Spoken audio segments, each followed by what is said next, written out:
Om Swastiastu, semeton Abiunik dimanapun berada. Kali ini Abiunik update tentang Pura Goa Gajah yang menyimpan banyak filsafat di dalamnya. Seperti diketahui, Pura Goa Gajah yang terletak di Banjar Goa, Desa Bedulu, Kecamatan Belah Batuh, Kabupaten Gianyar ini didirikan sekitar abad ke-11 pada masa pemerintahan Sri Anak Wungsu.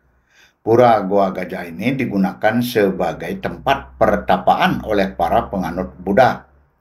Adapun kata Goa Gajah berasal dari kata loa dan gajah. Loa yang artinya sungai dan gajah artinya wihara atau tempat suci Buddha. Jadi kata Goa Gajah artinya wihara atau tempat suci Buddha yang berada di dekat sungai. Hal ini termuat dalam kitab Negara Kertagama yang dikarang oleh Empu Prapanca.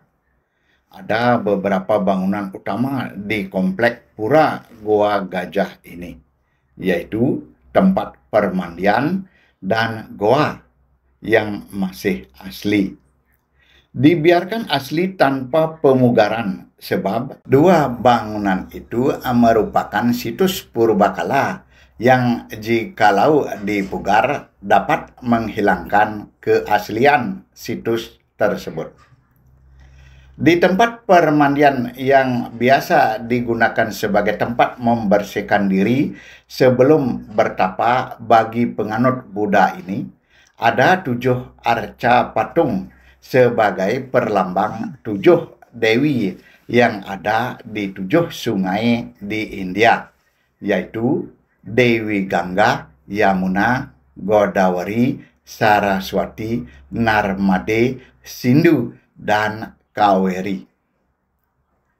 Tepat di atas bangunan goa ada pahatan makhluk boma.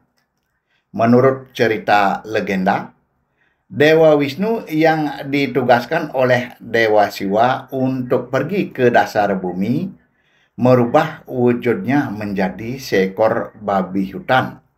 Di dalam perjalanan ke dasar bumi, Dewa Wisnu yang berupa babi hutan melihat seorang putri yang sangat cantik jelita bernama Dewi Basundari.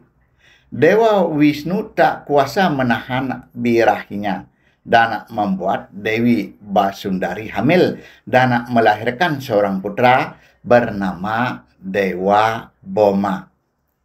Meskipun putranya ini bermuka seram, tapi Dewa Boma berwatak sangat baik, seperti ayahnya sebagai dewa pelindung dan mengayomi masyarakat.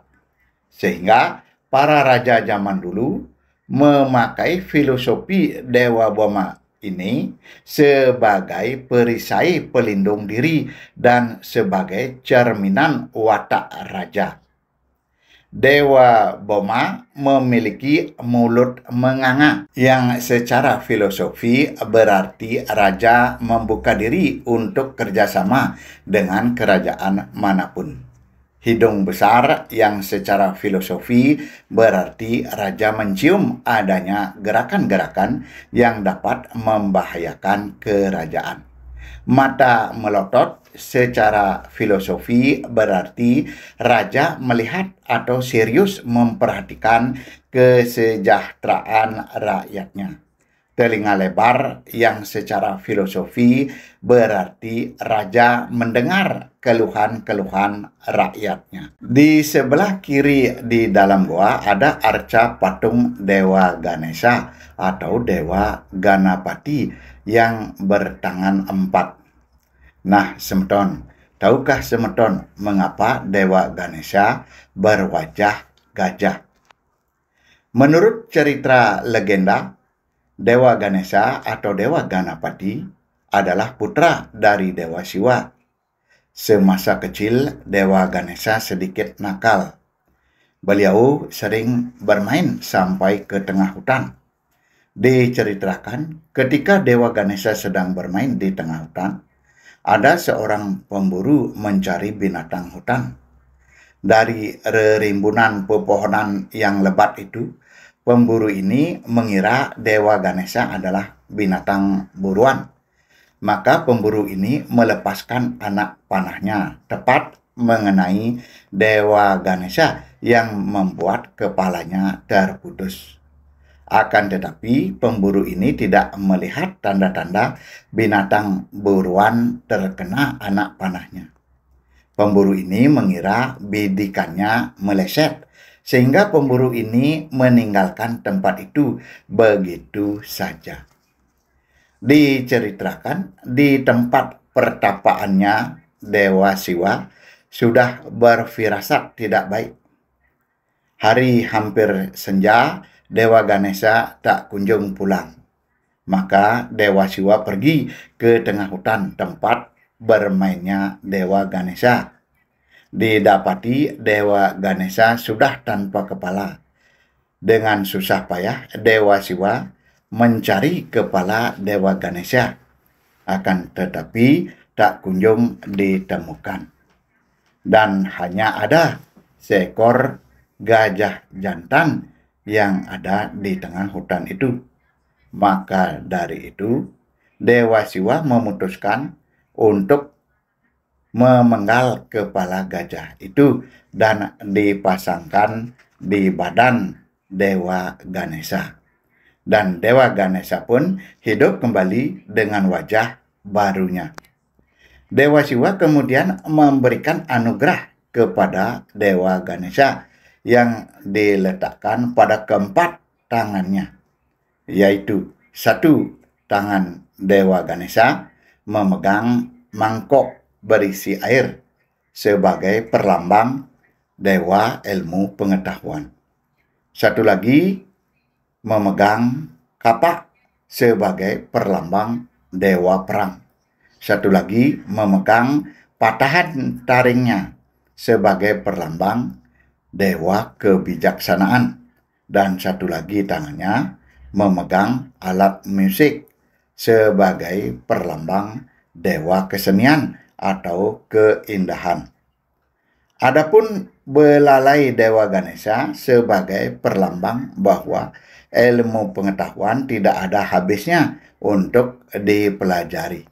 Artinya di atas langit masih ada langit. Berkat panugerahan yang diberikan oleh ayahnya, Dewa Ganesha menjadi dewa yang sangat sakti dan dipuja-puja sebagai penyelamat umat manusia.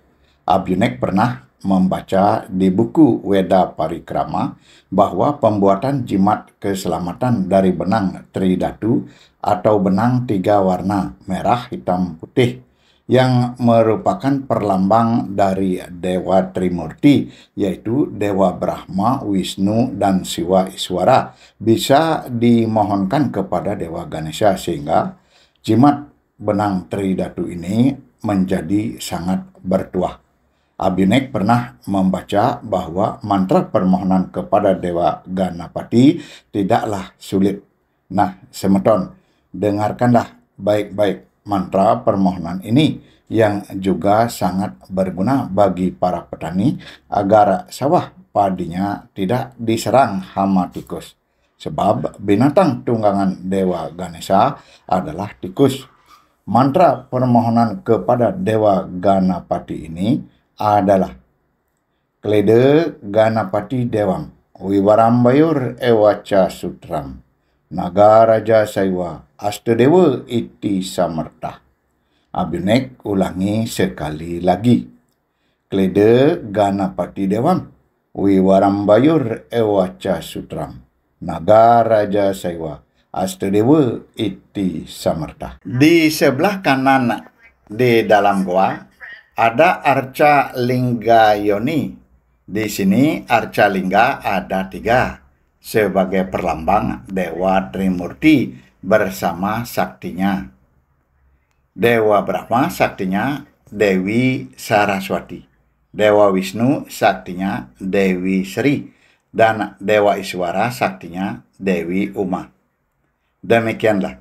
Semoga bermanfaat, semeton. Abhyunek tutup dengan Parama Santi. Om Santi, Santi, Santi. Om.